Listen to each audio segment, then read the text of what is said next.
Hey guys, tonight we begin with something a little more toothy, and not in a good way. We're diving into the gruesome, nerve-rattling world of medieval dentistry, a time when teeth were pulled with iron pliers, everyone had halitosis, and anesthesia was just a strong prayer and a mug of ale. So before you get comfortable, take a moment to like the video and subscribe, but only if you genuinely enjoy what I do here. And let me know in the comments where you're tuning in from and what time it is for you. It's always fascinating to see who's joining us from around the world. Now, dim the lights, maybe turn on a fan for that soft background hum, and let's ease into tonight's journey together. If you've ever dreaded a trip to the dentist, count your blessings, because back in medieval Europe, your dentist was probably also your local blacksmith, and your checkup came with a side of screaming. Your story as a medieval dentist doesn't start with inspiration. It starts with stench. You're born in a one-room hovel with a dirt floor, a thatched roof, and a family who believes bad breath is simply part of being alive. No one brushes their teeth. No one has a toothbrush. And soap? That's for fancy nobles and monks with skin conditions. As a baby, you gnaw on hard bread crusts and dried roots because that's what's available. Teething isn't helped with chilled rings. It's soothed with beer-soaked rags and whispered prayers. Everyone assumes crying means you're growing stronger. In reality, your gums are inflamed, and your first baby tooth will likely rot before it gets the chance to fall out naturally. By age 5, you've already seen a grown man spit out a molar during dinner and keep chewing. Your grandmother stores her pulled teeth in a pouch, for luck, and your father's smile resembles a crumbling graveyard. No one's concerned. This is normal. And then there's the breath. Oh, the breath. Every adult smells like a cave full of old cheese and regrets.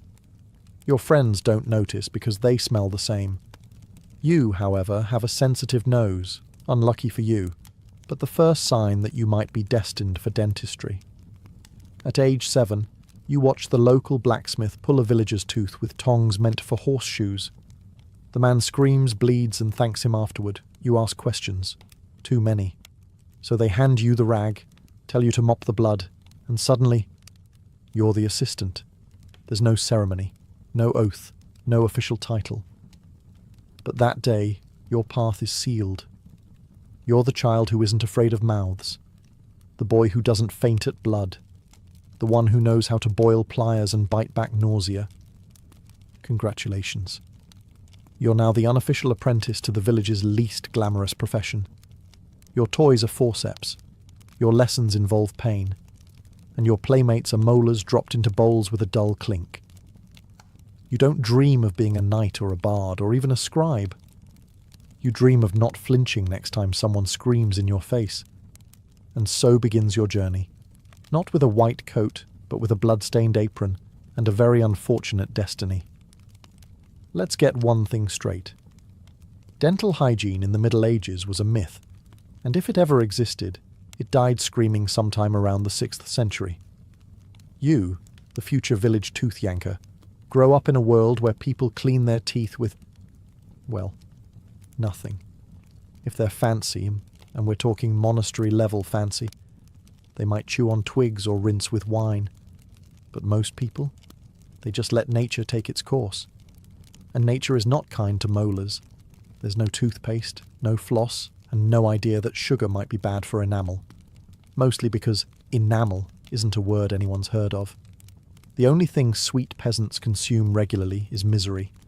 Though nobles do enjoy the occasional honey-glazed disaster that accelerates mouth rot with regal flair. You, growing up with an eye for teeth, begin to notice a pattern. Everyone's breath smells like something died in their mouth and brought friends. Halitosis isn't a condition, it's a fact of life.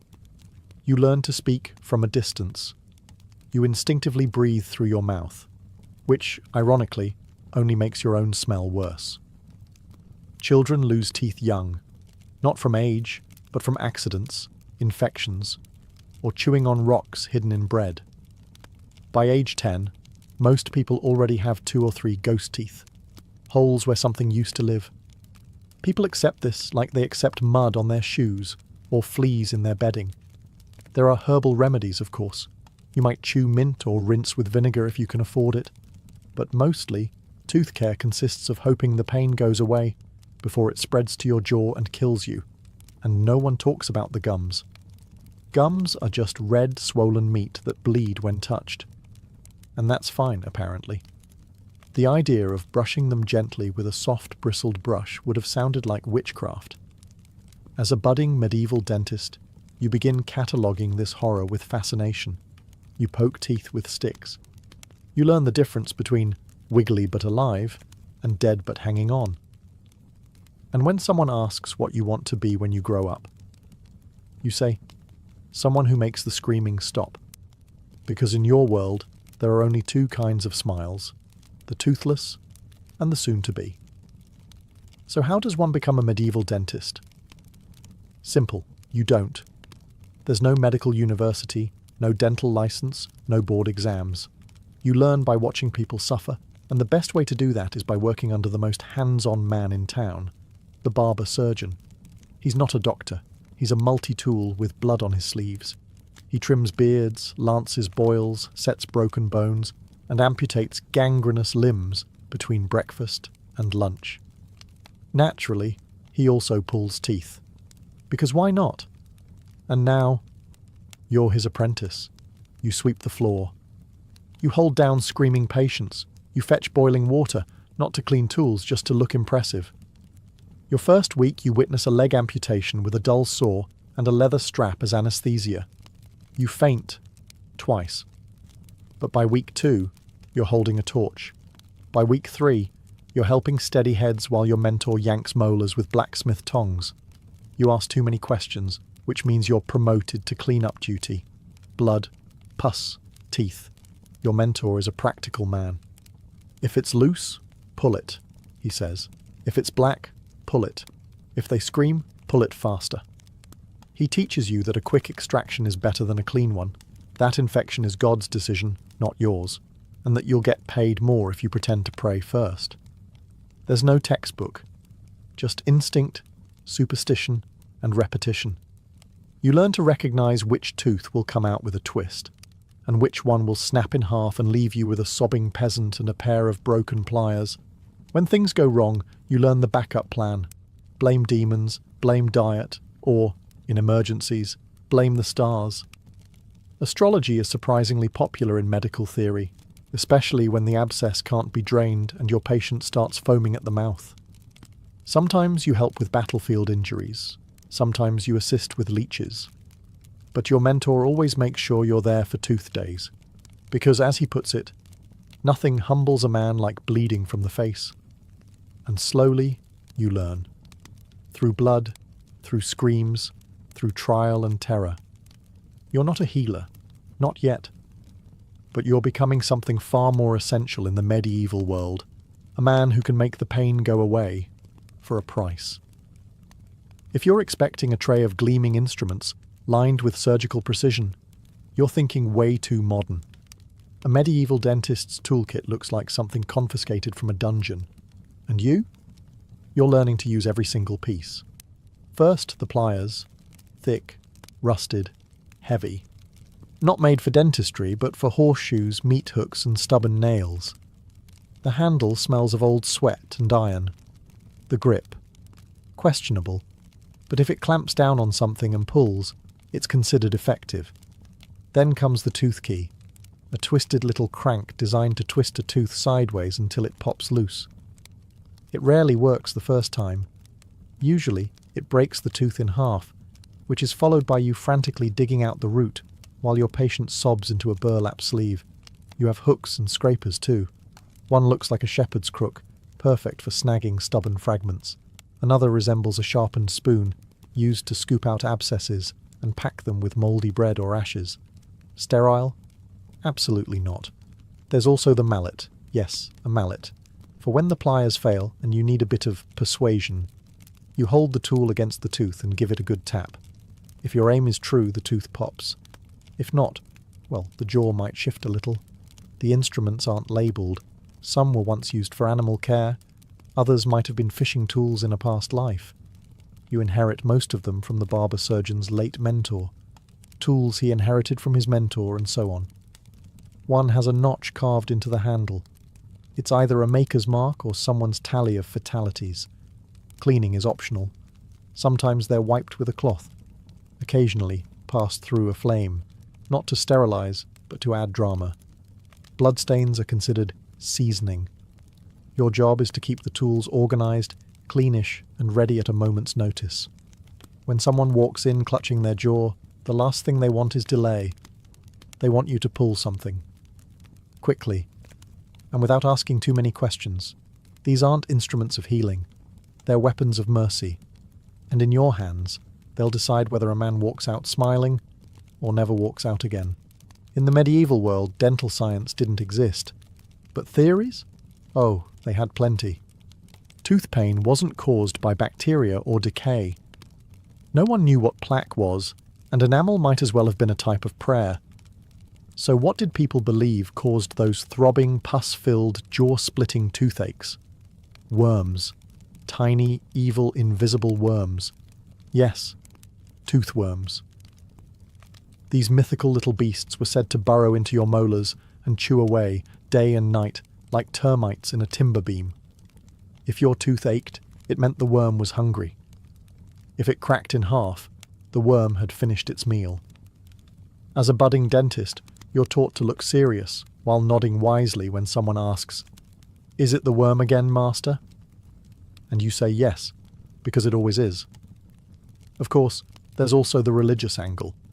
Some say tooth pain is punishment from God for lying, for vanity, or for eating too much honeyed bread. Your job? To remove the sinful tooth, as if you're exorcising a demon, with pliers. Patients often ask you to pray before an extraction. You oblige, mostly to calm them down, and maybe a little because you're afraid too. After all, you've seen infections travel to the neck and kill a man in days. Surely the gods are involved, right? But the most popular belief, and the one your mentor swears by, is that if you place a roasted onion next to the aching tooth, the worm will crawl out. Of course, all you ever see is steam and tears. No worms, but the patient believes it. Placebo magic and onion breath, a medieval double cure. You even learn a few worm-charming rituals. One involves whispering to the tooth, threatening the worm. Another includes heating a mixture of wax, herbs, and goat fat, then dripping it near the gums to smoke the worm out.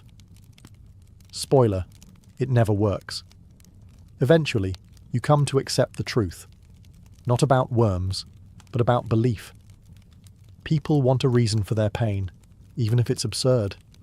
It's easier to picture a hungry worm than confront the reality of rot, disease, and death. And so, you carry on. Healer, priest, pest control. Just another day in the world of medieval mouth monsters. You've watched your mentor yank dozens of teeth from wailing villagers. You've held down the heads, passed the tools, and cleaned up the mess afterward. But nothing, absolutely nothing, prepares you for the first time you're handed the pliers. The patient is a middle-aged farmer named Edric.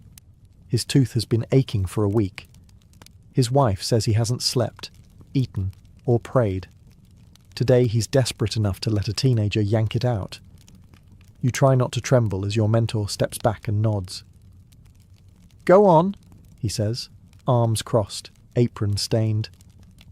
"Time to earn your fingers." Edric sits on a stool, knuckles white, eyes wild. You mutter something that might be a prayer. He responds with something that might be his last words. You find the tooth, a molar, black and cracked, with swollen gums that look ready to explode. You position the forceps, hands slick with sweat. Edric tenses.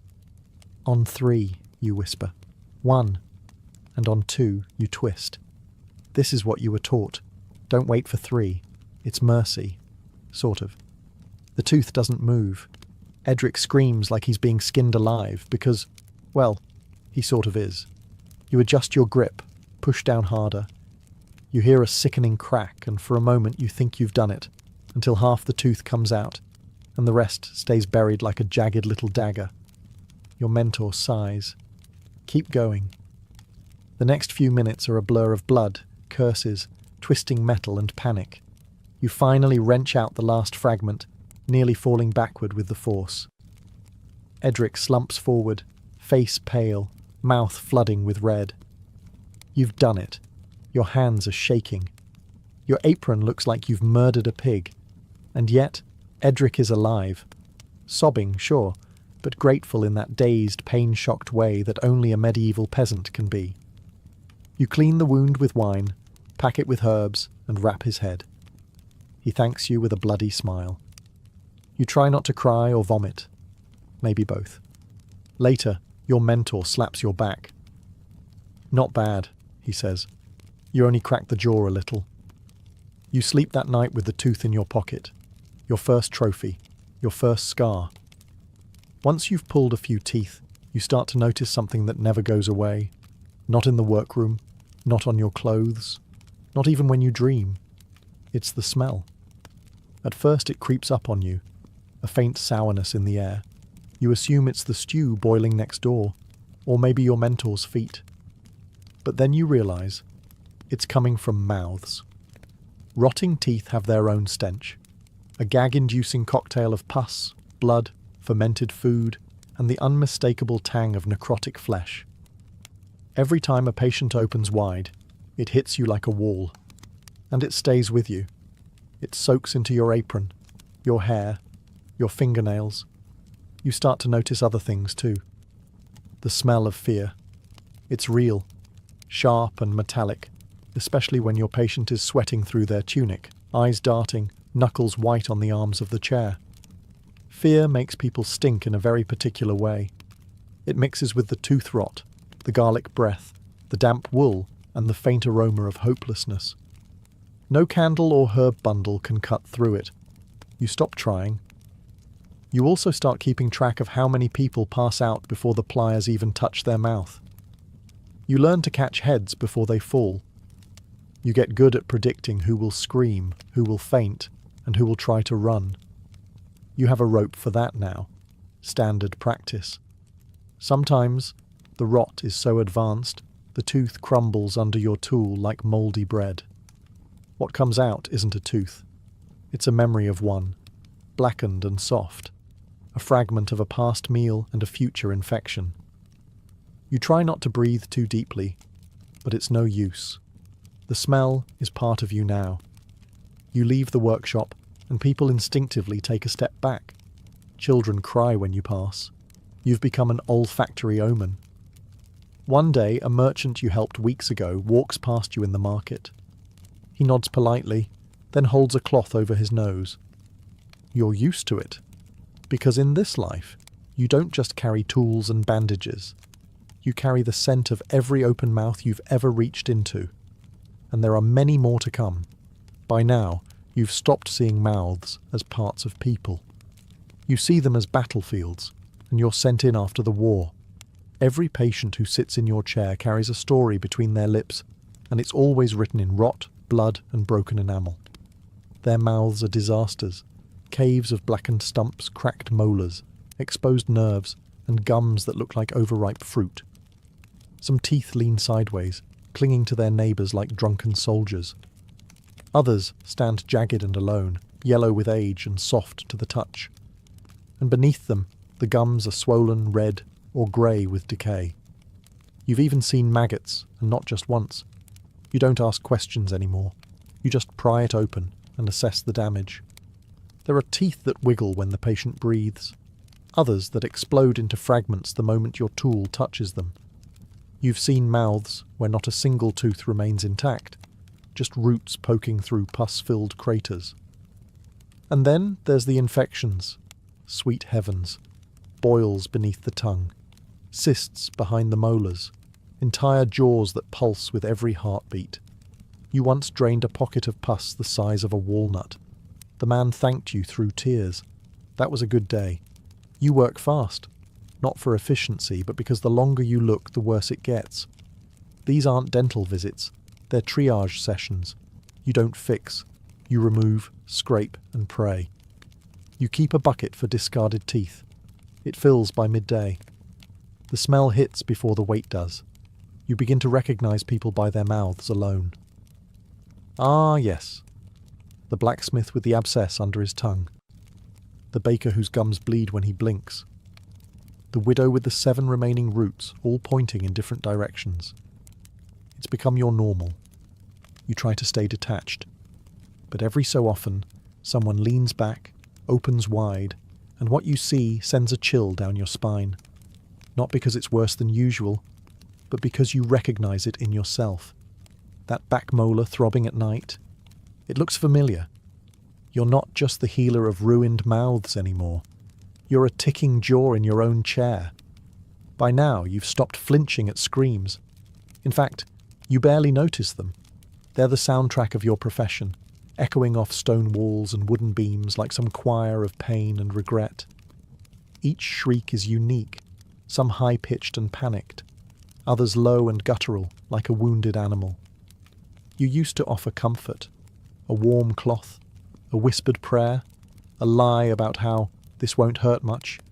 That stopped after your 5th extraction, the one where the man bit through your glove and wept through the entire thing. Now there's no sugarcoating it. You don't have sugar anyway. Just pliers, leather straps, and the kind of emotional distance that only a medieval dentist can develop. You don't have anesthesia. You don't even have numbing herbs most days. What you have is a bottle of wine to dull the edge, and if they're lucky, someone to hold them down, preferably a spouse or a strong neighbour who doesn't mind blood on their sleeves. The process is simple. You wedge open the mouth. You locate the offending tooth. You twist, pull, or bash, depending on how stubborn it is. The patient howls, flails, cries out to saints long dead, and you keep going, because if you stop, it only gets worse. Some scream before you even touch them. Others go stiff and silent, the kind of quiet that means they're too scared to breathe. You've had people faint. You've had people vomit. You've had people soil themselves mid-procedure, and you kept working through all of it.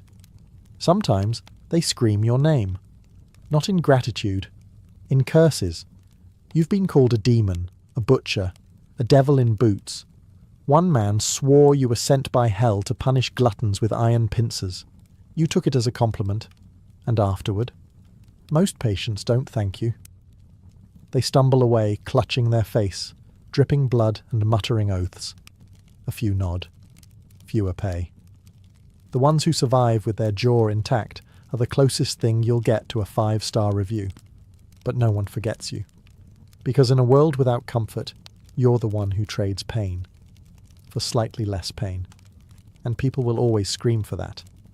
It was bound to happen eventually. You've handled dozens, maybe hundreds, of screaming, flailing patients.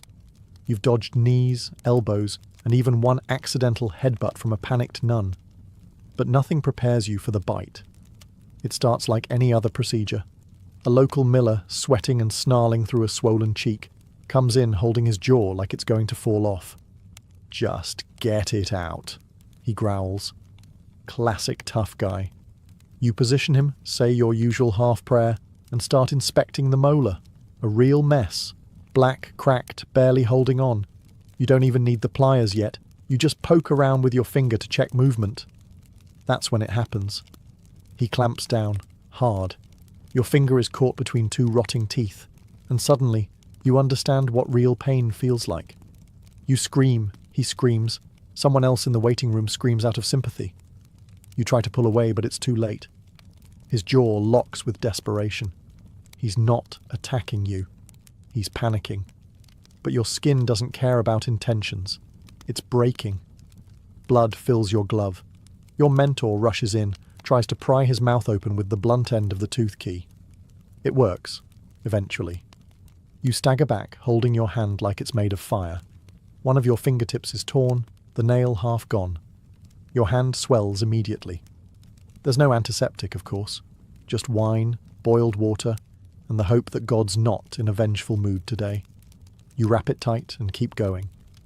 There are still 5 more extractions on the schedule, and you need the coins. By nightfall, your hand is red and throbbing. Infection sets in fast, because, surprise, human mouths are full of horrors. You develop a fever. For 2 days, you hallucinate conversations with the Virgin Mary about molars. Eventually, you recover. Mostly. Your finger never bends quite right again, A reminder. The miller? He sends you bread once a year, guilt-ridden and toothless. From then on, you work differently, faster, more cautious, and you start using a metal probe instead of your finger to test a loose tooth. Because in your line of work, the most dangerous bite isn't the dog's. You'd think the nobles, with their silk robes and feathered hats, would have better teeth. They don't. In fact, the wealthier they are, the worse their mouths tend to be. Why? Because they can afford luxuries the poor never taste. Sugar, candied fruits, imported wines, and pastries so sweet they practically melt the enamel off your teeth on contact. You're summoned to manor houses and castles, where the floors are polished but the smiles are horrifying. Behind powdered faces and perfumed robes lurk mouths in full rebellion, abscesses the size of walnuts, gums like bruised fruit, and teeth so blackened you wonder if they've been cursed. And yet, the nobles expect grace, elegance, discretion. They sit on velvet cushions while you kneel beside them, peering into the jaws of what looks like a battlefield soaked in honey and rot. They want you to work quietly, quickly, and, if possible, without telling them exactly what you're removing. One noblewoman insists her tooth is only resting improperly. You remove it in 3 bleeding pieces. They don't scream like peasants. No, they groan theatrically. They faint with a flourish. They complain that the herbal rinse is too bitter, or the linen too scratchy. One lord demanded you stop the extraction so he could compose himself with a poem. And then there's the cosmetic dentistry, because if a noble loses a front tooth, it must be covered or replaced. You've packed gaps with wax, painted teeth with white lead, which, yes, is toxic, and once carved a fake canine from ivory that promptly fell out during a banquet. They pay well, at least. Coins, chickens, rings, even a cloak once, though it smelled like wet dog. But they also expect favours, secrets kept, and egos stroked. You don't mind. Because every time a baron or duchess opens their mouth expecting perfection, and you peer inside to see the same festering trench as any beggar in the street, it reminds you of something important. Decay is democratic. It doesn't care how rich you are. And you? You're the great equalizer. Pliers in hand, ready to remind everyone that beneath the silk and titles, they all rot the same. By this point, your reputation precedes you, but not in the way you hoped. You walk into a tavern, and conversations die. Children duck behind their mothers. A man once spit at your feet and crossed himself, muttering something about plague demons. Another carved a charm to wear around his neck to ward off your curse. You're not a hero. You're not even a healer. You're the tooth man. And that means something dark. To the villagers, you're a necessary evil, like famine or taxes. They come to you only when the pain outweighs their terror. No one visits a medieval dentist casually. They wait until they're desperate, delirious, half hollowed out by infection. Then they appear at your door, trembling, hat in hand. You try to be gentle, at first, but gentleness doesn't matter. The moment they see the pliers, the fear takes over. Some flinch when you speak. Others don't meet your gaze. The bravest ones offer a nervous smile, with whatever teeth they still have. No one celebrates your work. When you do it well, they scream. When you do it poorly, they scream more. If you save a life, it's forgotten. If you botch a pull, it's legend. One woman claims you removed the wrong tooth. You didn't. But the story spreads anyway, until you're the man who steals molars for fun. A group of boys once followed you through town singing a little song. 1 for the farmer, 2 for the priest. Hide your teeth, or he'll make a feast. You laugh because you have to. But it stings. You never wanted to be feared. You wanted to help. Still, fear has its uses. People pay faster. They listen. No one questions your price when they think you might yank the wrong tooth just to prove a point. And when someone collapses in the street from an abscessed jaw, you're the first person they call. Not because they trust you, but because you're all they've got. So you roll up your sleeves, open your kit, and step into the ring once more. You're not loved, you're not liked, but you're remembered. When the plague comes, dentistry takes a back seat to pure survival. The Black Death doesn't care about cavities. It floods the streets with fevered bodies and leaves you wondering whether that abscessed jaw is just an abscess, or the beginning of the end. Still, people come to you. They always do. Not because you're a miracle worker, but because you've handled pus before. You've seen swelling, drained rot, and packed wounds with herbs. You've watched people scream themselves hoarse from jaw infections. So what's one more plague boil between friends? Your work shifts from extractions to emergency lancing. Swollen necks, black gums, lymph nodes the size of chicken eggs. You heat your blade, grip the skin, and slice. Pus bursts like a blistered fruit. You don't gag anymore. You haven't in years. Sometimes they live, sometimes they don't.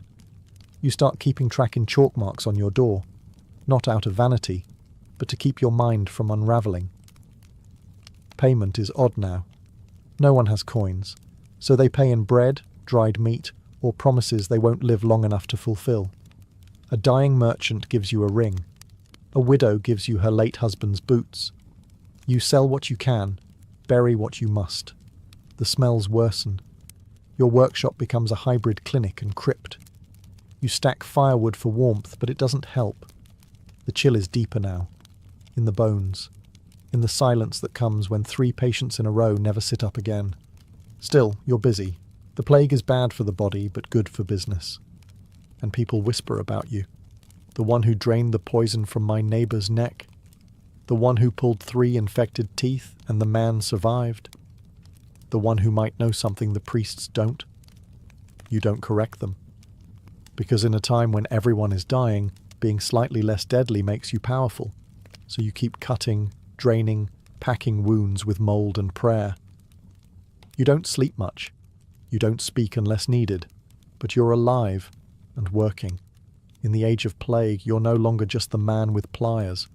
You're the one they call when it's almost too late. It begins with a dull ache, nothing serious. A throb in your back molar after a long day, easily ignored. But you know better. You've seen this story 100 times in 100 mouths. It always starts as nothing. Then it becomes everything. At first, you pretend it's fatigue. You gargle wine. You chew on cloves. You rub your jaw when no one's looking. But inside you know the rot has come for you. You try to work through it. After all, there are mouths worse than yours. Peasants with no teeth at all. Nobles whose breath wilts flowers. You've survived the screams of others. Surely you can survive your own. But the pain grows. It crawls up your jaw, into your ear, behind your eye. You stop eating. You stop speaking. You start dreaming about the tooth, the same one, over and over, falling out, growing worms, whispering to you in Latin. You consider asking your apprentice for help, but he's too green. He hesitates. He still wipes his tools on his sleeve. So one night, in the dim light of your own workshop, you do what you've done for years. You pull your own tooth. You wedge a wooden block between your molars, steady your hands, and reach in with the pliers. You've done this hundreds of times. You know exactly how to grip, twist, and remove. But you've never done it to yourself. The pain is indescribable, not because it's worse, but because it's yours. You groan, half in rage, half in agony. You sweat through your tunic. You taste blood, then more blood, and then finally, relief. Sort of. You drop the tooth into your tin bowl. It rattles next to the others. For a moment, you stare at it. It's just another ruined thing in a room full of them. You clean the wound. You don't pack it, not out of oversight but pride. You'll heal, or you won't. It's always been that way. The pain lessens, but something lingers, because for the first time you understand what every scream really meant. And now you carry it not just in your hands, but in your empty jaw. There's no grand ending for a medieval dentist, no cathedral burial, no gilded plaque, no choir singing praises of molars yanked and abscesses drained. Just an old man in a blood-stained apron, stooped over his bench, tools worn down to crooked metal nubs. Your hands ache now. Your knees grind like worn teeth. Your vision blurs in the evenings, and your ears ring with echoes of 1,000 past screams. The patients still come, but you move slower. You speak less. You grip the pliers with fingers that no longer close without pain. One day, you reach for bread and feel it. A crack. A soft crumble in your mouth. Another tooth gone. Your own. Again. You don't bother saving it. You've lost count. You no longer eat apples. You drink your meals now. Chew only when necessary. Your tongue searches the gaps in your mouth like a soldier walking a ruined battlefield. There are fewer survivors each year. You wonder sometimes if the villagers will remember you when you're gone. The man who wore death on his breath and mercy in his hands. The one who pulled more teeth than most people had in their heads. But truthfully, they won't build you a tomb. You're not a priest. You're not a knight. You're just the man who helped them scream a little less. Your grave will be shallow. Your name scratched onto a wooden plank. Maybe, maybe not. But the work you did, it lives on. In every mouth that still chews without agony. In every child who didn't die from a jaw infection. In every noble who hid their rot behind a painted smile and never once said thank you. And in the bucket of teeth beneath your workbench. A quiet monument to a life of blood, rust, and nerve. When you die, there will be no mourning procession. Just a silence in the workshop and a smell that lingers for a day too long. Eventually, someone else will pick up the pliers. Someone younger, hungrier, less haunted. The screams will return. But for now, your hands go still. Your breath fades. And somewhere in the village, a child will feel a sharp pain in their tooth. They'll ask, "Where's the man who makes it stop?" But you'll be gone. No tombstone, just gums. Before silk, before linen, before anything remotely resembling a fashion statement, there was just skin. Human skin, exposed to sun, wind, cold, insects, and every other force nature could throw at us. In the earliest chapters of human history, clothing wasn't about style. It was about survival. The very first humans lived in harsh, unforgiving environments, and they had to get creative fast if they wanted to make it through the night. The solution? Whatever was lying around, animal hides from the hunt, flexible tree bark, woven reeds, and even grass twisted into primitive belts and skirts. It wasn't pretty, but it worked. And it was here, in this primal moment, that clothing was born. These weren't outfits. They were shields. The fur of a predator might keep you warm in winter, but it also made you smell like a meal to the next lion that came sniffing. Still, for early humans, warmth outweighed aesthetics. We wrapped ourselves in raw skins, tied them together with sinew or vines, and hoped for the best. But over time, even these crude covers started to take on symbolic meaning. The man wearing the biggest bear hide? Probably the one who killed it. The woman with the intricately woven grass skirt.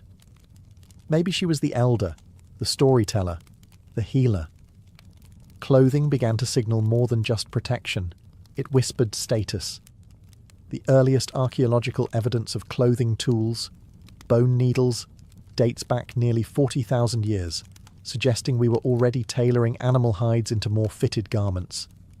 That's not just functional. That's thoughtful. That's human. And once we started migrating to different climates, icy tundras, sweltering deserts, humid jungles, our clothing evolved accordingly. In cold regions, layered furs and tight wrappings insulated our bodies. In hot climates, we shifted toward breathable, loosely draped fabrics. This wasn't just invention. It was adaptation. So, while it's tempting to imagine early humans running wild and free, the reality is far more practical.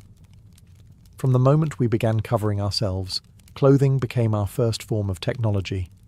A quiet revolution in fibre and fur, sewn together with necessity and just a hint of early pride. And this was only the beginning. When we think of ancient Egypt, We picture pyramids, golden masks, and jackal-headed gods. But look closer, and you'll notice something else. Everyone's dressed impeccably in linen. Not silk, not wool. Linen. And not just any linen. Smooth, bleached, and immaculately pleated. Egypt's hot, dry climate made linen the ideal fabric. It was light, breathable, and could be worn in layers without trapping too much heat. Made from the flax plant, linen took serious effort to produce. First, the flax was harvested, soaked, and beaten into submission, then spun into fine threads, and finally woven into fabric. This wasn't casual wear. Linen was labour-intensive and therefore valuable. Pharaohs wore it, priests wore it, and even the dead wore it, mummified in layer after layer of carefully prepared linen wrappings. Egyptians believed clothing mattered not just in life, but in death. Your outfit helped secure your identity in the afterlife. A well-wrapped mummy wasn't just fashionable. It was spiritually fortified. Social status was literally woven into what you wore. The elite flaunted semi-transparent linen tunics, often pleated or dyed white, a colour associated with purity and divine power. Ordinary workers wore simpler kilts, sometimes little more than a wrapped cloth tied with a belt. But they too appreciated linen's cool elegance. Children often wore nothing until puberty, but even their first cloth marked a rite of passage. Jewellery, of course, completed the ensemble. Wide collars of faience and gold, lapis lazuli amulets, beaded sandals. A nobleman's wardrobe might include wigs, kohl-lined eyes, and perfumed cones melting over the head at fancy banquets. Fashion in Egypt wasn't frivolous. It was ritual, identity, and rank. Priests, who had to remain ritually clean, only wore the finest white linen, and nothing of animal origin. No wool, no leather. Clothing was not just fabric. It was spiritual armour, separating sacred from profane. Even slaves and servants had clothing suited to their tasks, though rarely with adornment. Yet whether they worked the fields or tended the palace, linen defined Egyptian fashion for thousands of years. So, while other civilizations were still bundling up in skins and wool, Egypt was pioneering one of humanity's first fabric revolutions. Smooth, sunlit, and stitched into eternity. If Egypt spun gold from flax, Mesopotamia wove its civilization in wool. In the fertile lands between the Tigris and Euphrates, the earliest city-states were also among the earliest trendsetters. Their fashion, draped robes, wide belts, and layers of wool, the pride of Sumer, Akkad, Babylon, and Assyria. Wool was more than clothing here. It was economy. Sheep were everywhere, and their fleece was essential to Mesopotamian trade, temple offerings, and taxation. In fact, temple complexes managed flocks and textile production like miniature empires.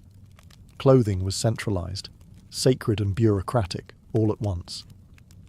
The typical outfit for men was the kaunikes, a wraparound skirt or tunic often made from tufted wool, giving it a shaggy, pelt-like appearance. At first glance, it looked like someone skinned a sheep and wore it untrimmed. That's not far from the truth. But over time, it became a stylized, ceremonial garment, even a royal one. Kings, priests, and deities were often depicted in kaunikes robes, indicating its prestige. Women's garments were similarly draped but sometimes extended to the ankles with one shoulder exposed. Practical, yet refined. These outfits weren't sewn or tailored like Egyptian linen. Instead, they were wrapped and pinned, shaped more by artistry than stitchwork. Social class dictated the details. Elites wore fine dyed wool, rich indigos, deep reds, sometimes decorated with fringe or embroidery. Servants and labourers wore coarser versions. And like in Egypt, children often went nude until a certain age. Modesty, after all, was a fluid concept in early civilizations. Mesopotamians also wore wide belts or girdles, often made of leather or wool cords, to hold their garments in place. These belts were status items, sometimes decorated with bronze studs or inscribed with names, prayers, or symbols of divine protection. Headwear was common, especially among men. Conical hats, headbands, and turbans marked identity and status. Soldiers and messengers might wear simple leather caps, while priests and royalty had more elaborate coverings. Jewellery completed the look. Earrings, bracelets and necklaces made of gold, silver, lapis, and carnelian. Even the poorest often wore at least a simple bead or amulet for protection. So while Egypt flowed with linen, Mesopotamia strutted in wool, raw, warm, and weighty with meaning. Their draped style wasn't just about fabric. It was about power, piety, and the world's first wardrobes. While Egypt mastered linen and Mesopotamia flaunted wool, the people of the Indus Valley quietly revolutionized clothing with something soft, breathable, and shockingly ahead of its time: cotton. Yes, actual spun and woven cotton. And they did it over 5,000 years ago. Centered around cities like Mohenjo-Daro and Harappa, the Indus Valley civilization left behind no grand temples or royal tombs. But it did leave hints of a highly organized, hygienic, and fashion-conscious society. Their clothing was clean, minimal, and functional, perfectly suited to the hot, humid climate of what is now modern-day Pakistan and northwest India. The evidence we have comes from terracotta figurines, seal impressions, and some impressively detailed sculptures.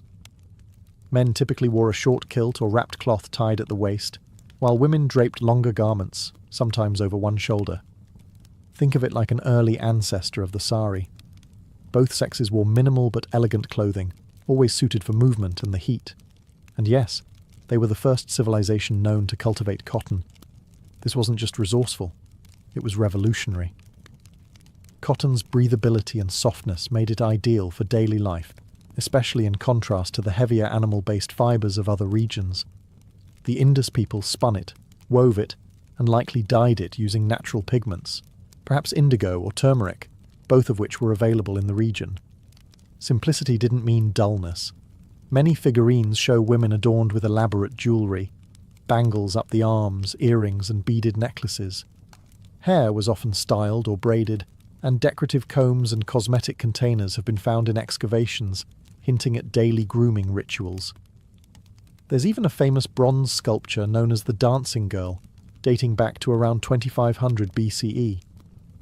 She wears nothing but a handful of bangles, yet her pose, confidence, and adornment say everything about the cultural comfort with both grace and minimalism. What's striking is how little waste and excess seem to have defined Indus fashion. There was no obsession with grandiosity, just well-made, locally sourced, climate-appropriate clothing that fits seamlessly into daily life. No gold-studded robes or thick layers, just the elegance of clean lines and clever fabric. In the quiet streets of Harappa, fashion wasn't loud, but it was years ahead of its time. By the time the Minoans rose to prominence around 2000 BCE on the island of Crete, fashion had taken a dramatic leap from modest functionality to something far more expressive, and frankly, fabulous. The Minoans didn't just wear clothes to survive the Mediterranean climate, they used clothing to dazzle, to move, to seduce, and perhaps most importantly, to dance. Minoan clothing was light and colourful, tailored not just for heat but for visual drama. Men typically wore loincloths or kilts, sometimes elaborate with patterned sashes, other times bare-chested with tight belts to emphasise the waist. But it was the women's fashion that truly stole the show. Depictions from Minoan frescoes, such as those at Knossos, show women wearing garments unlike anything seen in other ancient cultures. Fitted bodices with flounced, layered skirts, sometimes bell-shaped, often tiered, and remarkably, open fronts that left the breasts exposed. No, not by accident. This was fashion, possibly ritual, possibly status, and certainly intentional. These corset-like tops gave women an hourglass silhouette, cinching the waist while allowing freedom of movement. The skirts swung dramatically with every step, especially during the athletic dances and religious ceremonies Minoans were famous for. Clothing here wasn't static, it was kinetic.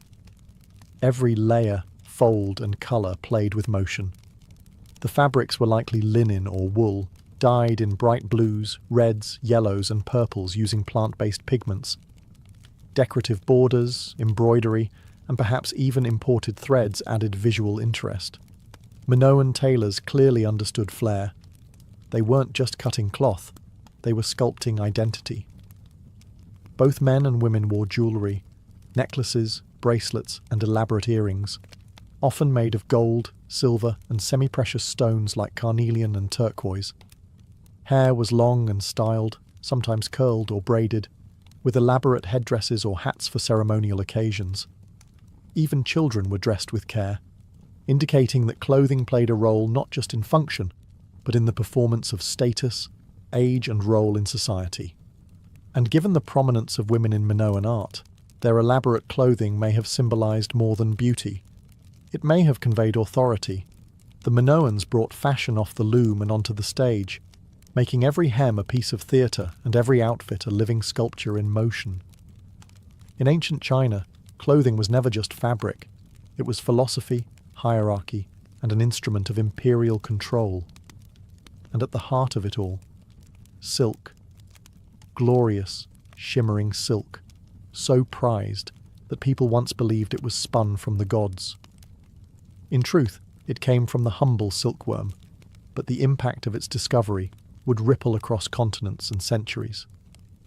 The origins of silk date back to the Neolithic period, with the earliest confirmed evidence from around 2700 BCE.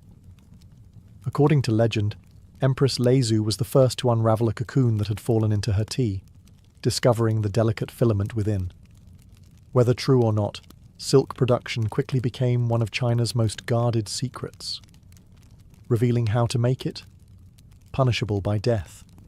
By the Shang and Zhou dynasties, silk had already become the hallmark of Chinese sophistication. Unlike rough wool or stiff linen, silk flowed, light, cool, and luminous. It was ideal for the varied climates of China, and it held dye beautifully. Imperial yellows, deep reds, and bold blues were woven into intricate patterns, dragons for emperors, clouds for scholars, and waves for courtiers. Clothing became codified by class. The more silk you wore, the higher your rank.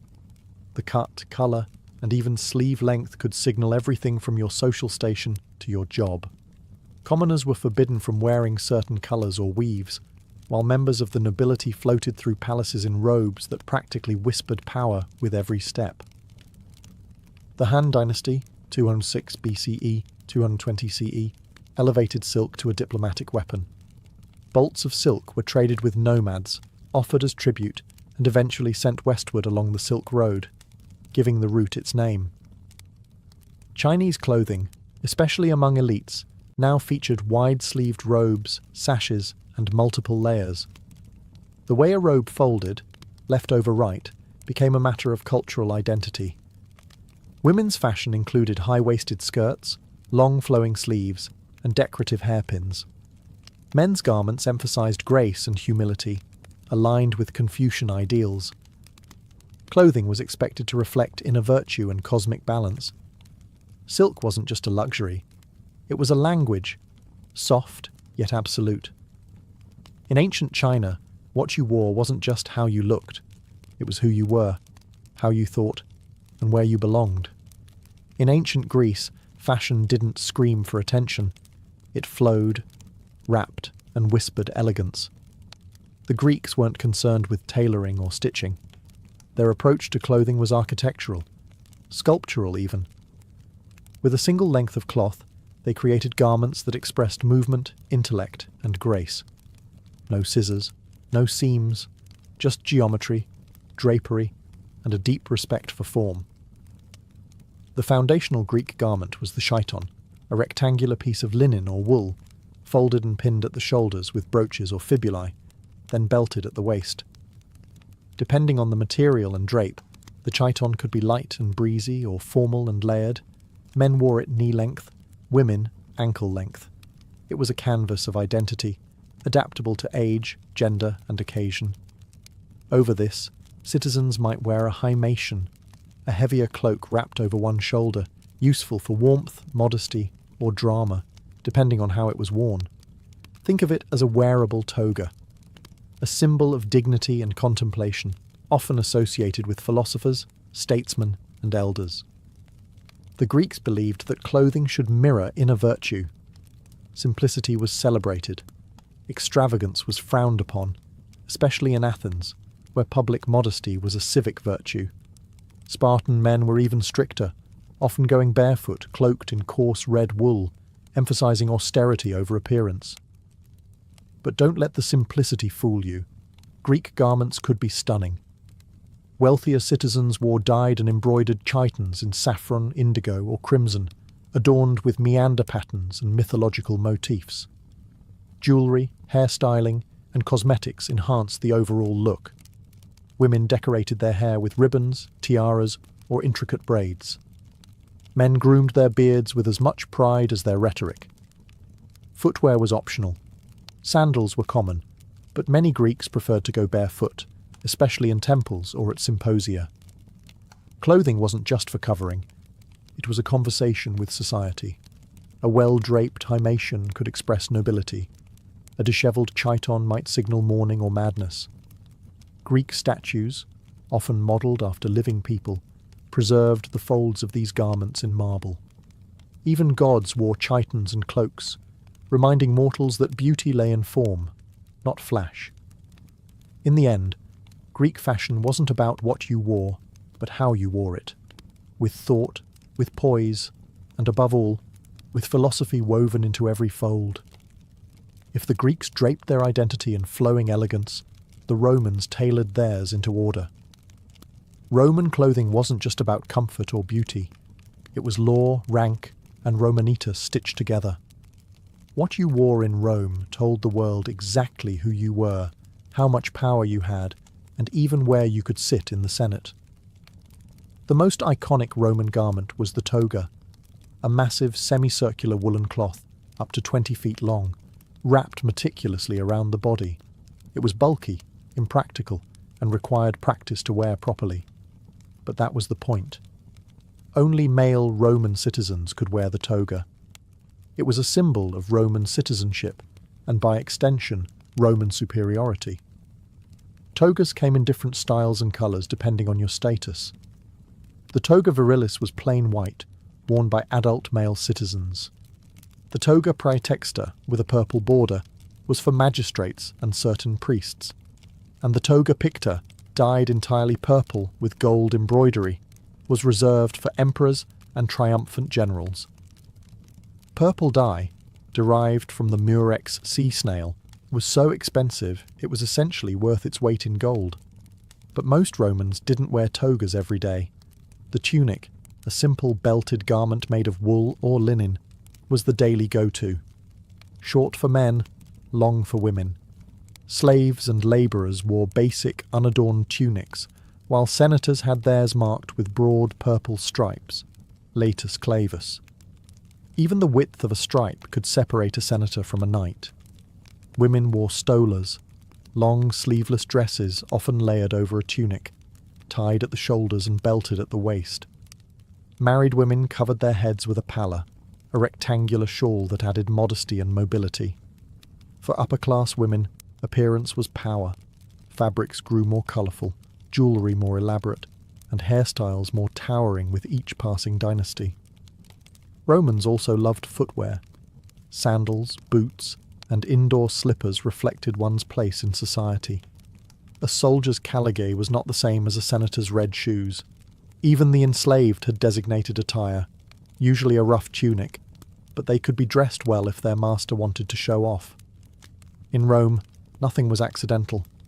Even your clothing was a proclamation of citizenship, class, gender, morality, and ambition, all wrapped into wool, fastened with a brooch, and displayed to the world like a walking scroll of status. As the Roman Empire crumbled and its togas unravelled, a new wave of fashion emerged from the so-called barbarians, a term the Romans used for anyone beyond their borders. But these outsiders, Goths, Franks, Celts, Saxons and Vandals, weren't uncivilized brutes in rags. Their clothing was not only practical, but in many ways a preview of the medieval wardrobe to come. The northern European climate was harsh, far too cold and muddy for open tunics and flowing togas. So, barbarian fashion favoured warmth, movement, and utility. Wool was the dominant material, thick and insulating. Cloaks, trousers, long-sleeved tunics, and fur-lined boots were standard, tailored for riding horses, trekking through forests, and waging war. One of the greatest innovations they brought to the fashion world? Pants. That's right. The trousers we now consider everyday essentials were a foreign concept to the toga-wrapped Romans. Initially viewed with disdain, pants became indispensable as Roman soldiers adopted them while fighting in colder regions. Eventually, they spread into common use throughout Europe. Men wore bracca, a form of early trousers, with a tunic and often a belt or leather harness across the chest. Women wore layered wool dresses with long sleeves, often cinched at the waist, and draped cloaks fastened with ornate brooches or pins. Colourful dyes were popular, reds, blues and greens derived from plants and minerals, and patterns like checks or stripes began to appear, foreshadowing Celtic tartans. Clothing also communicated allegiance and tribe.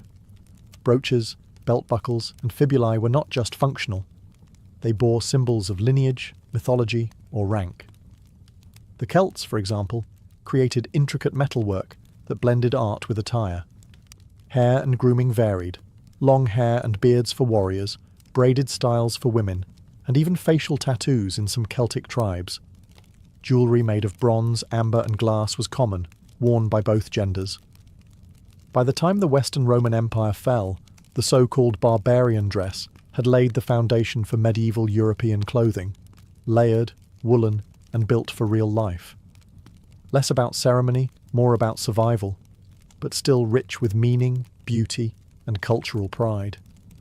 And so, from the linen kilts of pharaohs to the woolen cloaks of kings-to-be, ancient clothing stitched together far more than bodies. It wove together entire civilizations. Queen Tati was born into a world on fire, not with flames, but with ambition, betrayal, and the slow grind of empires locking horns over the fragile spine of the Levant. The Amurru kingdom, her homeland, was not a mighty empire like Egypt or the Hittites. It was small, fragmented, and perpetually caught in the middle of bigger powers that viewed it less as a sovereign nation and more as a useful buffer zone. Situated in what is now western Syria and northern Lebanon, Amurru was a land of hills, trade routes, and competing loyalties. By the time Tati was born, likely in the 14th century BCE, the kingdom was already a diplomatic hot potato, tossed between Egyptian pharaohs, Mitanni warlords, and the ever-expanding Hittite kings. It was not an easy place to rule, but it was a vital one.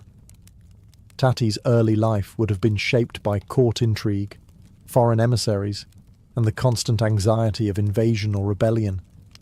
Whether she was born into the royal house or married into it, she would have been trained in the arts of diplomacy, survival, and ceremonial leadership from a young age. In Amurru, a queen wasn't just ornamental. She was a negotiator, a symbol of stability, and sometimes the glue holding a divided court together. The region was in flux. The once powerful Mitanni kingdom was crumbling, losing territory and influence to the rising Hittites. Egypt, under Amenhotep III and later Akhenaten, still considered Amurru part of its sphere of influence. Meanwhile, local rulers constantly weighed their options. Should they swear loyalty to Egypt, gamble with the Hittites, or try to play both sides? Tati came of age in this storm. As a woman in a male-dominated political landscape, her rise to visible power is remarkable in itself. The fact that she was mentioned in Hittite diplomatic records, official correspondence between kings, suggests not just status, but authority. She wasn't a background figure. She was at the table. Though the historical record is sparse, her name alone reveals something crucial. In a time when most women were erased from stone and clay, Queen Tati made herself known. And that was only the beginning. In the world of the late Bronze Age, diplomacy was often brutal, and alliances rarely lasted longer than a harvest season. Yet Queen Tati appears in the historical record not as a footnote, but as a named political actor, something almost unheard of for a woman in this era. She is referenced in Hittite diplomatic archives, specifically in the correspondence surrounding the fate of Amuru. That she is mentioned at all tells us volumes. The context of her appearance in these records is significant. Around the time Tati rose to power, Amuru's ruling elite had to decide: stay loyal to the faltering Egyptian grip or align with the rising Hittite empire. This was no small choice. Egypt had long claimed Amuru as a vassal territory. The Hittites, however, were expanding aggressively and beginning to peel off Egypt's northern allies one by one. It's within this dangerous political game that Tati's name emerges. The Hittites were negotiating terms with the leadership of Amuru, and Tati was involved. Some interpretations of the Hittite texts suggest that she may have acted as a regent or co-ruler, perhaps during a time of succession crisis, or possibly even as the widow of a former king. In any case, her role wasn't ceremonial. She had enough clout that the most powerful empire in the Near East at the time, the Hittites, had to acknowledge her. Tati's political weight also points to something more profound: the flexible and pragmatic nature of power in Amuru. Unlike Egypt or Assyria, where royal women were largely excluded from governance, smaller kingdoms sometimes allowed, or required, queens to step in when dynastic lines faltered or political survival demanded broader alliances. We don't know what Tati looked like. We don't have statues, busts, or paintings. But in the dusty lines of clay cuneiform, we find something better: evidence of her influence. She stood in an arena of kings, ambassadors, generals, and warlords, and held her own. In an age when marriages brokered treaties and betrayal was always one banquet away, Tati's presence in diplomatic documents shows she wasn't a pawn. She was a player. To understand Queen Tati's world is to enter a whirlwind of power politics. Her kingdom, Amuru, sat like a fragile stone between three grinding tectonic plates: the Hittite Empire rising from Anatolia, Egypt reigning from the south, and the crumbling Mitanni kingdom to the east. Tati's rule unfolded in the shadow of their rivalries, each one casting a different kind of threat or opportunity. Egypt, under the late 18th dynasty, had long considered Amuru part of its imperial network. Pharaohs like Thutmose III and Amenhotep III had installed local vassals, demanded tribute, and expected obedience. Yet the Egyptian grip on the northern Levant had begun to loosen, especially during the religious turmoil of Akhenaten's reign. Egypt was distracted, vulnerable, and preoccupied with gods instead of generals. Meanwhile, the Mitanni, once a major power in the region, were rapidly deteriorating. Internal strife and military defeats had opened them to invasion from the east and north. Their former allies were watching closely. Amuru, a former Mitanni vassal, found itself increasingly isolated. Then came the Hittites, under the brilliant and ruthless leadership of Suppiluliuma I. This king wasn't content with ruling Anatolia. He had his sights set on the Syrian corridor, including Amuru. Suppiluliuma launched military campaigns deep into the Levant, breaking down Mitanni resistance and seizing one city-state after another. His goal was simple: control the trade routes, neutralize Egypt's influence, and bring strategic regions like Amuru into his orbit. This was the world Tati navigated, a triangle of power, each point burning with ambition. She could not afford missteps. Choosing Egypt risked Hittite retribution.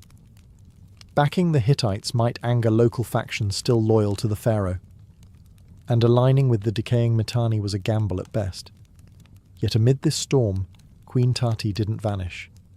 She remained politically visible, mentioned in Hittite negotiations, likely weighing loyalties with every caravan that passed through her kingdom's passes. She wasn't just surviving, she was maneuvering. Her rule, or regency, occurred during one of the most volatile eras of the late Bronze Age. And instead of being crushed by the chaos, Tati seems to have used it, not to dominate, but to endure. At some point during Queen Tati's life, a political earthquake shook the foundations of Amuru's foreign policy. The kingdom officially defected from Egypt's influence and aligned with the Hittite Empire. This decision wasn't made lightly. It redefined Amuru's place on the map, triggered Egyptian retaliation, and cemented the kingdom's role in one of the most complex diplomatic networks of the Bronze Age. The Hittite king Suppiluliuma III, a master strategist and expansionist, had already begun pulling small Levantine kingdoms into his sphere through both military might and shrewd negotiation. When Amuru's leadership, likely with Queen Tati at the centre, agreed to switch sides, the deal wasn't sealed with just words. It was formalised in a treaty. In the Hittite cuneiform archives, this treaty survives, though it centres on the male ruler of Amuru, most likely Tati's husband or relative. It's important to recognise that Tati's name appears in related diplomatic correspondence, showing she was not a silent partner. She may have played a vital role in the negotiation, especially in managing the domestic blowback and foreign expectations. The treaty spelled out key obligations. Amuru would now be a vassal of the Hittite king. In return, the Hittites promised protection, not just from Egypt, but from rival tribes and internal dissent. This was more than a handshake. It was a survival pact. Egypt did not take this betrayal lightly. Pharaoh Akhenaten viewed the shift as treason.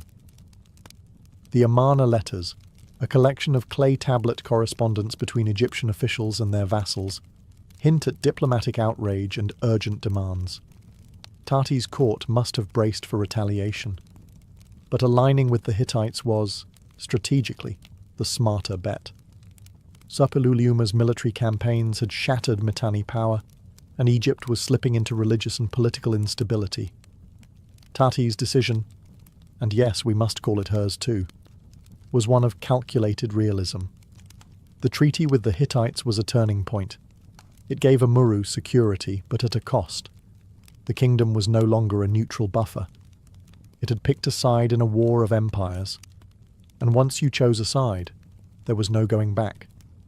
Queen Tati didn't just witness this shift, she helped steer it. The moment Amuru allied with the Hittites, Queen Tati and her court became the eye of a geopolitical storm. Egypt was furious. Once considered a loyal vassal state, Amuru had now, in Egyptian eyes, committed outright betrayal. And betrayal in the Bronze Age didn't just provoke letters, it provoked retaliation. The Amarna letters, the cache of diplomatic correspondence between Egyptian pharaohs and their vassals, reflect this tension. Egypt accused Amuru's leadership of treachery, questioned their honour, and demanded obedience.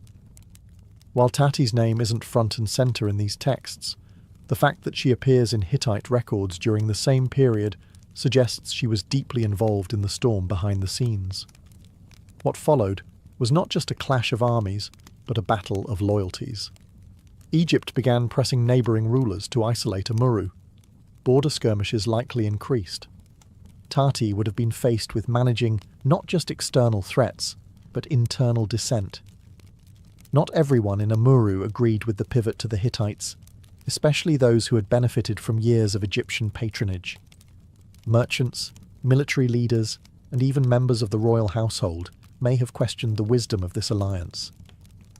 Tati had to tread carefully. Her position was likely strengthened by her proximity to the throne, possibly as Queen Mother, Regent, or senior consort. Her experience and diplomatic skill would have been critical in holding the kingdom together. She wasn't just navigating battlefield strategy, she was managing the emotional landscape of betrayal, the breakdown of generations-old alliances, and the psychological toll of war. But betrayal can also be a path to reinvention. By siding with the Hittites, Amuru gained a new identity, not as a minor client of Egypt, but as a key Hittite ally in the Levant.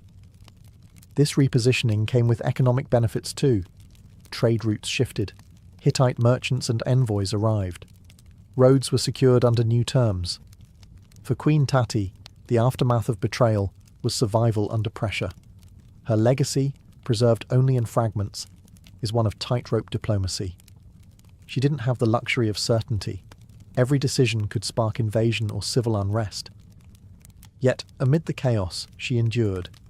And in the Bronze Age, enduring was often the greatest form of victory. In an age where most queens were unnamed, unseen, and largely forgotten by official records, Queen Tati of Amurru left behind something extraordinary, a name carved into clay. Her appearance in Hittite diplomatic archives is more than just a footnote. It's a rare glimpse into the agency and influence of a Bronze Age woman on the world stage.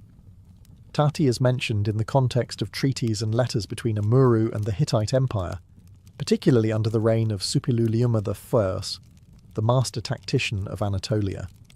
These records, preserved on cuneiform tablets found in the royal archive of Hattusa, show that Tati was more than a ceremonial figure. She was either directly involved in diplomatic dealings or wielded enough power that her presence had to be acknowledged. One specific letter describes the political situation in Amurru following its defection from Egypt. In it, Tati is named alongside other political actors, suggesting she had a voice in how the kingdom positioned itself, responded to crises, and managed its alliances. Was she a queen regent during a king's minority, a widow defending her late husband's legacy, or perhaps even the sole authority in a time of male absence? We can't be certain. But what's clear is that her name wasn't ornamental. It was operational. For the Hittites to mention a queen by name in their diplomatic language was not routine. It signals her recognized influence, perhaps even respect. Hittite diplomacy was cold and pragmatic. Titles weren't handed out for flattery. If Tati was mentioned, it was because she was part of the machinery of power. This is especially significant considering that most Bronze Age international correspondence was between kings. Queens were usually silent allies, referenced indirectly if at all. But Tati's presence is carved into the same documents that tracked alliances, warfare, tribute, and betrayal. Through these clay tablets, she speaks, not in her own words, but through the acknowledgement of others. That alone marks her as exceptional. She lived at a time when the world was loud with war and shifting alliances, and still, her voice made it into the record. In the bureaucratic silence of ancient empires, Queen Tati's name echoes with quiet strength. By aligning Amurru with the Hittite Empire, Queen Tati ensured her kingdom's survival, but at a cost. The alliance brought not just protection, but also oversight. And at the heart of that oversight was Suppiluliuma I, the towering Hittite king who reshaped the Near East with iron will and strategic brilliance. For Tati, navigating her kingdom's new place under his watchful eye meant walking a razor-thin line between partnership and subjugation. Suppiluliuma wasn't a passive overlord. His control of client states like Amurru was absolute in all but name. He dispatched envoys, demanded tribute, and expected compliance. Tati and her court were expected to follow the terms of their treaty to the letter, offering military support, securing trade routes, and allowing Hittite influence to permeate their administration.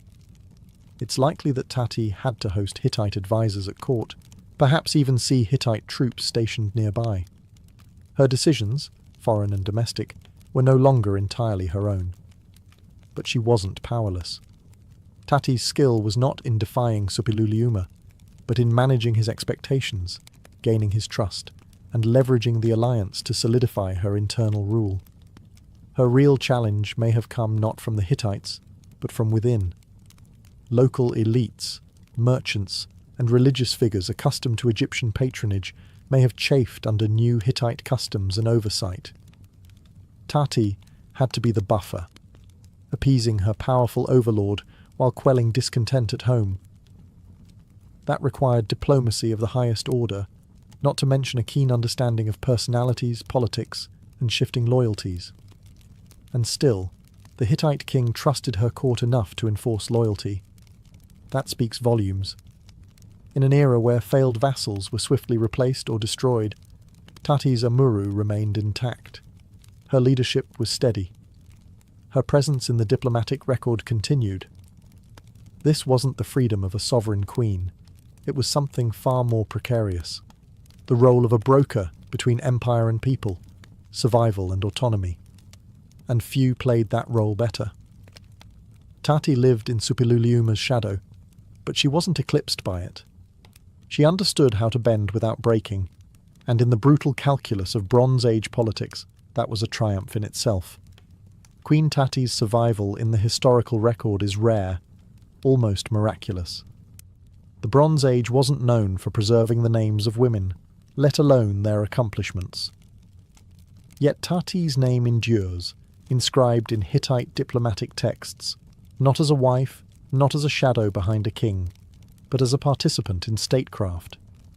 Her legacy, though faint, shines in contrast to the silence surrounding so many other women of her time. The late Bronze Age was filled with royal women whose influence was quietly immense, queens of Egypt like Tiye and Nefertiti, or Hittite royal women like Pudu-Hepa, who would rise decades later to become a formidable co-ruler. But most of these women were either from powerful dynasties or married to dominant kings.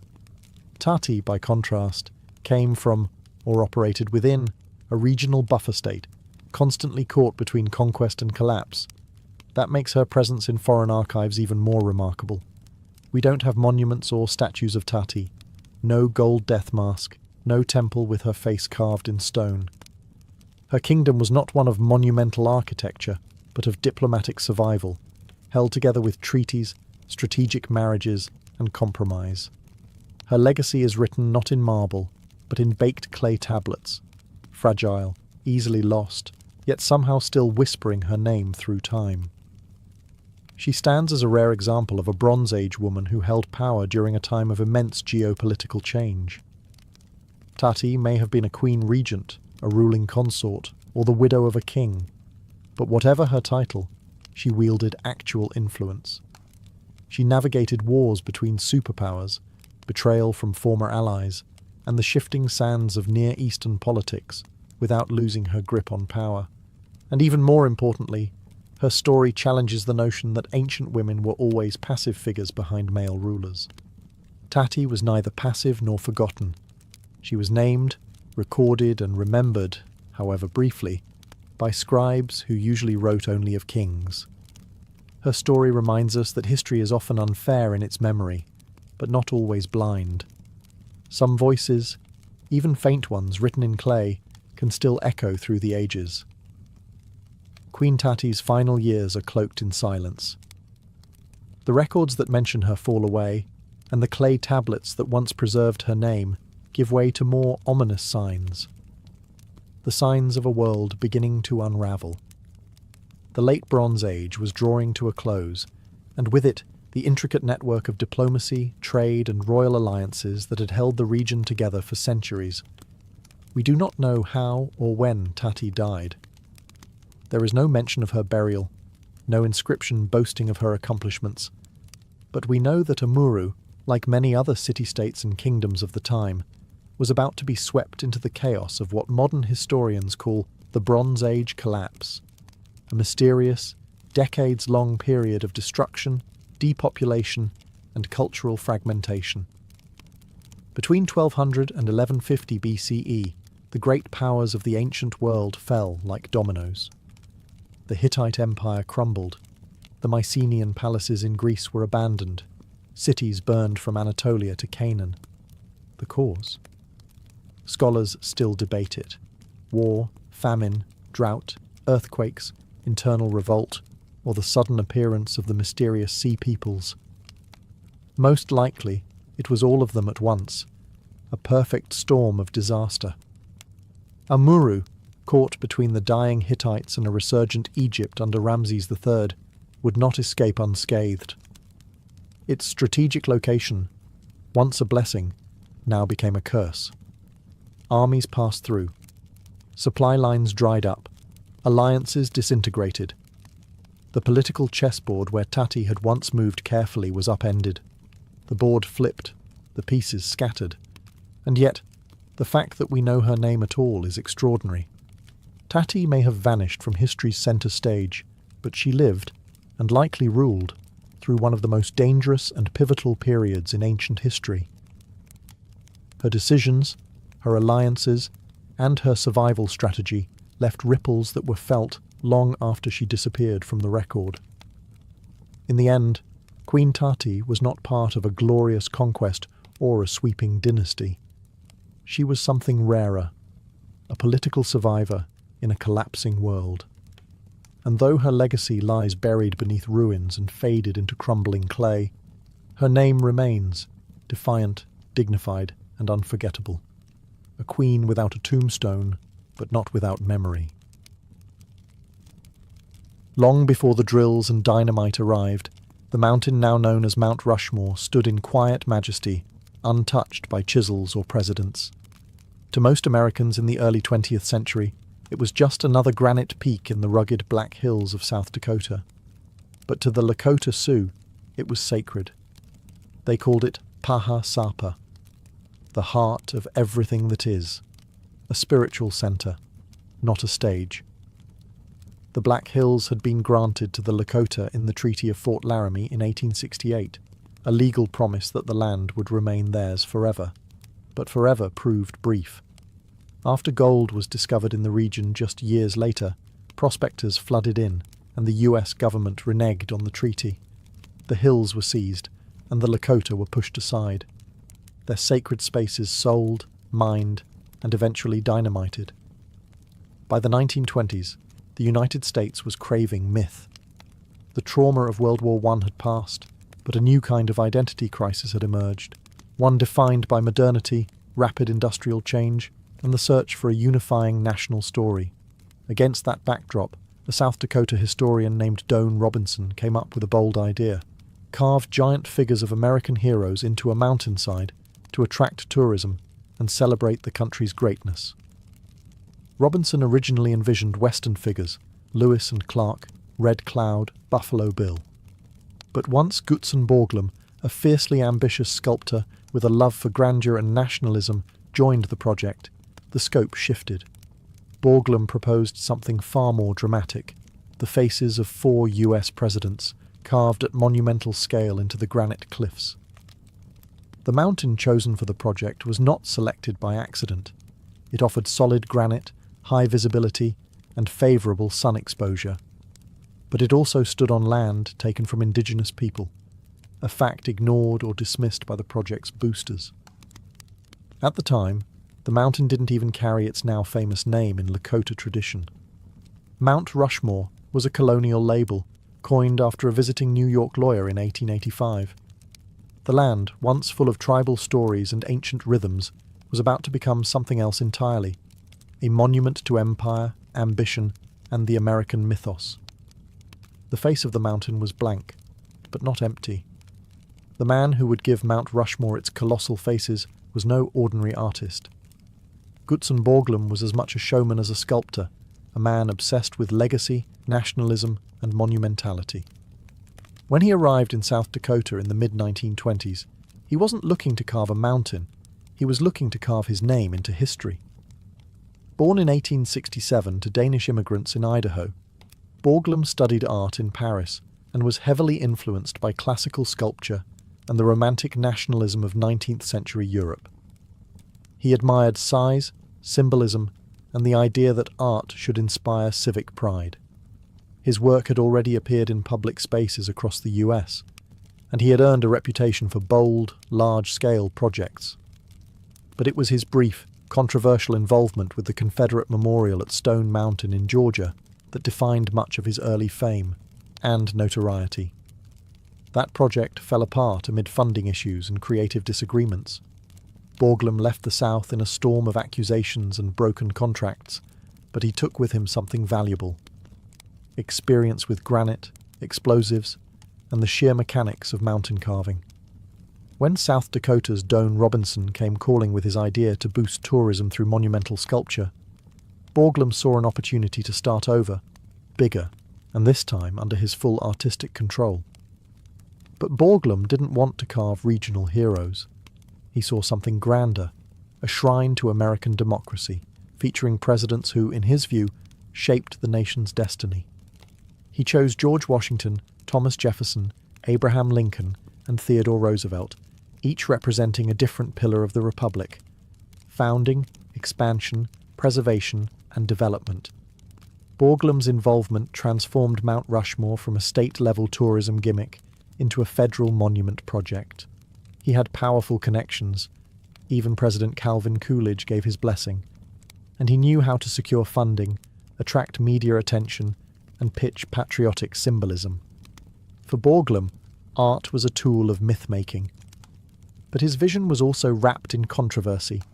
He held strong nationalist beliefs, and his past flirtations with white supremacist organizations like the Ku Klux Klan during the Stone Mountain Project have cast a long shadow over his legacy. Still, his skill was undeniable, and when he looked at the Black Hills, he didn't see rock. He saw immortality waiting to be carved. Mount Rushmore was never sculpted with hammers and chisels alone. It was blasted, drilled, and jackhammered into existence with precision and violence. A controlled chaos orchestrated by Gutzon Borglum and a crew of over 400 men. From 1927 to 1941, the mountain rang daily with explosions as granite gave way to vision. Work began with George Washington's face, chosen both for symbolism and practical reasons. Washington's likeness, at over 60 feet tall, would become the template for the rest. But carving a mountain isn't like shaping marble. Granite is hard, unforgiving, and prone to fractures. To make it work, Borglum and his team relied on an unusual blend of artistry and engineering. The process began with dynamite. Blasting crews used carefully calculated charges to remove massive amounts of rock, shaving away the mountain's bulk in layers. After the blasts, drillers and point men would climb scaffolding hundreds of feet above the ground to refine the shapes with jackhammers and hand tools. Men dangled from ropes, carving eyebrows and noses from sheer cliffs. It was skilled labour, dangerous and often deafening, but also oddly intimate. Each face took years to complete, and mistakes could not be undone. Despite the scale, the tools were shockingly ordinary. Workers used basic equipment, powered by compressors and ingenuity. Safety was a concern, but remarkably, no one was killed during the 14 years of construction, a fact Borglum proudly touted. Many of the workers were miners, stonecutters, or unemployed labourers from the Great Depression. For them, it was a job, a paycheck, and a piece of history. Progress was slow, and funding was inconsistent. The Great Depression hit just as the project got underway, leading to delays and the constant need for federal support. Borglum, ever the political operator, secured New Deal funding and used patriotic rhetoric to keep momentum alive. As each president's face emerged, first Washington, then Jefferson, Lincoln, and finally Roosevelt, the mountain transformed into a national myth. It wasn't just about likeness, it was about idealism. These were not men, they were symbols, carved from the same rock as the country's founding myths. But behind every blast and chisel stroke was a contradiction, a monument to freedom, carved into stolen land by men working through economic despair. To millions of visitors, Mount Rushmore is a patriotic symbol, a shrine to democracy carved in stone. But to the Lakota Sioux, it is a wound. The monument was carved into the Black Hills, or Pahasapa, a place held sacred by the Lakota long before the first dynamite charge ever echoed through the cliffs. For them, this wasn't just granite. It was holy. The 1868 Treaty of Fort Laramie had guaranteed the Black Hills to the Lakota people in perpetuity. But when gold was discovered in the region just a few years later, the US government tore up that agreement. Soldiers came, settlers followed. The land was seized, and with it, the heart of Lakota cultural and spiritual life. By the time Gutzon Borglum arrived with blueprints and scaffolding, the Lakota had already lost more than territory. They had lost trust in every treaty ever signed.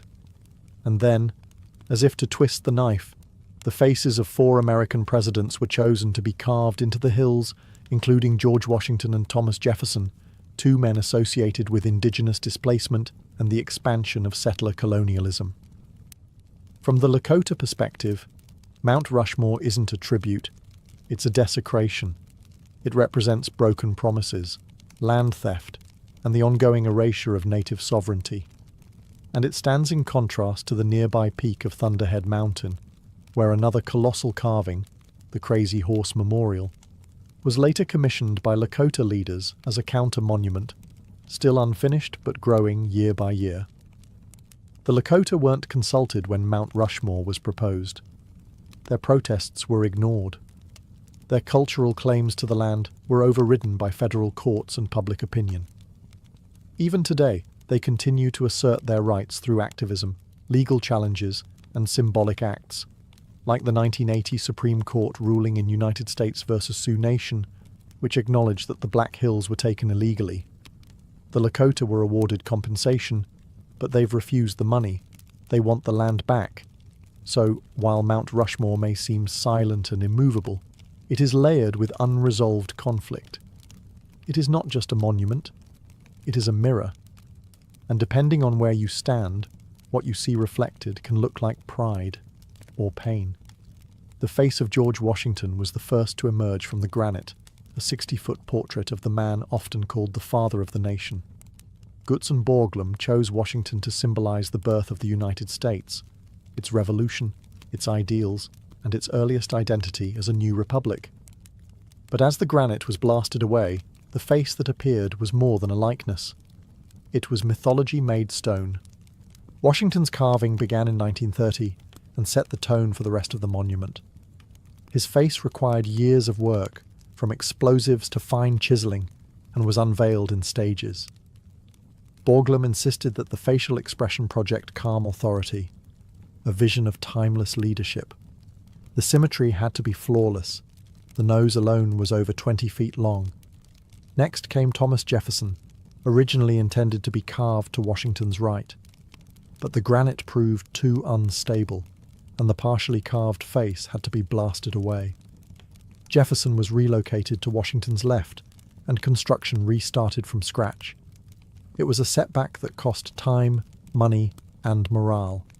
But eventually, Jefferson's visage appeared, staring with distant determination over the Black Hills. Jefferson was chosen to represent the expansion of the United States, particularly through the Louisiana Purchase. But his inclusion carries weight beyond politics. Jefferson was a complex figure, a writer of liberty, yet an owner of slaves, a visionary Democrat, yet a man who viewed indigenous lands as territory to be absorbed by the growing American state. Carving these two founders into Lakota sacred land was not just symbolic, it was inflammatory. Washington had overseen military campaigns against native tribes. Jefferson had authored policies that encouraged westward settlement, laying the groundwork for decades of displacement. Yet to many Americans, these men stood for reason, freedom, and the Enlightenment values that shaped the Republic. Borglum saw in them a pantheon of American gods. He wanted their faces to outlast centuries, to gaze upon the nation's future with ageless authority. And with Washington and Jefferson complete, Mount Rushmore had begun to take its shape, a sculpture not only of four men, but of the story America tells about itself. Whether you see founders or conquerors depends on which side of history you're standing. With Washington and Jefferson complete, Mount Rushmore was already becoming a national icon. But Gutzon Borglum wasn't finished. To complete his vision of America's evolution, he turned next to Abraham Lincoln and Theodore Roosevelt, two presidents chosen not for their proximity to the founding, but for how they steered the country through crisis and transformation. Abraham Lincoln, the third face carved, was Borglum's personal favourite. He admired Lincoln as a unifier, the man who preserved the Union during the Civil War and ended the institution of slavery. To Borglum, Lincoln symbolized the preservation of the nation. His face, somber and sunken-eyed, presented the weight of leadership during the country's darkest hour. Carving Lincoln's face into the granite took years, from 1937 to 1939, and required immense attention to detail. His deeply set eyes, high cheekbones, and signature beard were etched slowly, often by hand with pneumatic hammers. Then came Theodore Roosevelt, a more unconventional choice at the time. Borglum selected him to represent the development of modern America, its industrial might, economic ambition, and growing global presence. Roosevelt had been a personal friend of Borglum's, and his progressive reforms, trust-busting campaigns, and environmental conservation efforts made him, in Borglum's eyes, the ideal figure of dynamic leadership. Roosevelt's face, carved snugly between Lincoln and Jefferson, was a technical challenge due to its recessed position and thick-rimmed spectacles, a detail carefully shaped into the stone using metal rods to suggest the lenses. His inclusion was controversial. Critics argued that Roosevelt hadn't yet earned a place alongside the other giants of American history, but Borglum insisted and prevailed. Together, Lincoln and Roosevelt completed the four-part narrative: birth, expansion, preservation, development. It was a chronological march through American ambition, as seen through the eyes of its most powerful leaders. But each of these men, particularly Lincoln and Roosevelt, had complicated legacies involving indigenous policy, imperialism, and internal strife. Still, their faces, now larger than life, were intended to be permanent. They were carved to endure thousands of years. And as their stone expressions took shape, Mount Rushmore stopped being just a work of art. It became a symbol, not of who these men were, but of what the country wanted them to be. Building Mount Rushmore wasn't just an artistic feat, it was a political hustle. From its inception, the project was entangled in the currents of American nationalism, economic desperation, and bureaucratic red tape. Carving 4 colossal faces into a mountain required more than vision. It required money, a lot of it, and Gutzon Borglum was relentless in chasing every dollar. When work began in 1927, the economy was still booming. But just 2 years later, the Great Depression hit, and funding dried up across the country. Infrastructure projects collapsed, banks failed, and bread lines formed. Yet Mount Rushmore kept going.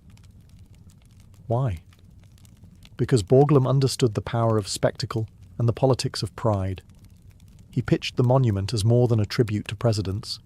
He sold it as a shrine to democracy, a symbol of hope in a time of despair. He lobbied Congress, courted presidents, and spoke to anyone who would listen. Borglum wasn't just an artist, he was a propagandist, and Mount Rushmore was his stage. In the 1930s, the federal government, under Franklin D. Roosevelt and the New Deal, began pouring money into public works.